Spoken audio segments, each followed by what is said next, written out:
Nagkakaubusan na raw ng mga bus pauwing probinsya sa ilang terminal ngayong Miyerkules Santo. Live mula sa Quezon City, may unang balita si Jomer Apresto. Jomer, anong gagawin ng bus terminal kung ganyan na nga ang sitwasyon? Maris, good morning. Nandito ako sa isang terminal ng bus sa EDSA Camias. Kung makita mo sa aking likuran, ang dami na ng mga pasahero na papunta ng Lucena. Sabi ng terminal master na nakausap ko, mas madaragdagan pa raw yan sa mga susunod na oras. Madilim pa lang, ganito na karami ang mga pasahero sa iba't ibang terminal ng bus sa EDSA Cubao sa Quezon City ngayong Miyerkules Santo. Kabi-kabila ang mga pila ng mga pasahero na umaasang agad makakauwi sa kanilang mga lalawigan. May ilang terminal dito ang nagkakaubusan na ng bus o kaya'y fully booked na ang biyahe. Sa isang bus terminal na biyaheng Batangas at Lucena, wala na raw halos bus na naiwan sa Cubao. Ayon sa mga tauhan dito. Dahil dyan, inaasahang mamaya pa makasasakay ang kanilang mga pasahero. Sa isa pang bus terminal na biyaheng Norte, fully booked na ang mga biyahe hanggang sa April 18. Sabi ng dispatcher, mayroon naman silang extra bus para sa mga pasahero na magwo-walk-in.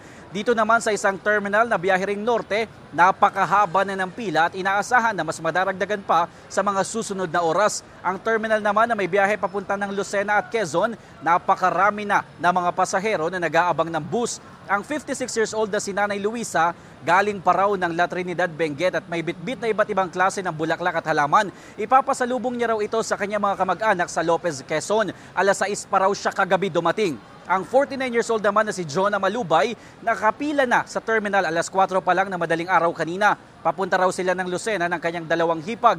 Ayon sa terminal master na si Elvin, inaasahan nila na mas darami pa ang mga pasahero na pauwi ng lalawigan hanggang bukas ng gabi. Para masiguro ang seguridad ng mga pasahero, pinagpapahinga muna nila ang mga bus driver na kababalik lang ng Metro Manila.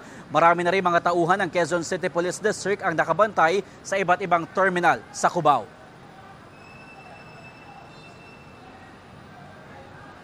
Ay, yung kamag-anak kong taga-Cordon po sila noon, Cordon Isabela. Hinihintay ko sila, hindi ko alam yung pupuntahan ko po eh. Namatay po yung auntie ko.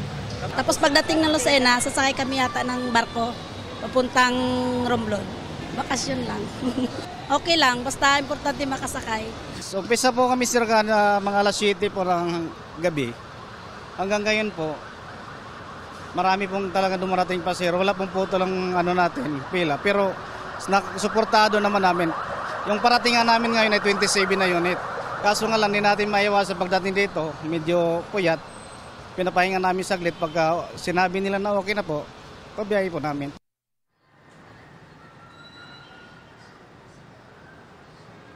Maris, nagpaalala naman ang mga terminal dito na agahan ang pagpila para agad makakuha ng tiket. Magbaon din daw ng mahabang pasensya dahil sigurado na ang mahabang pila sa iba't ibang terminal dito sa Quezon City.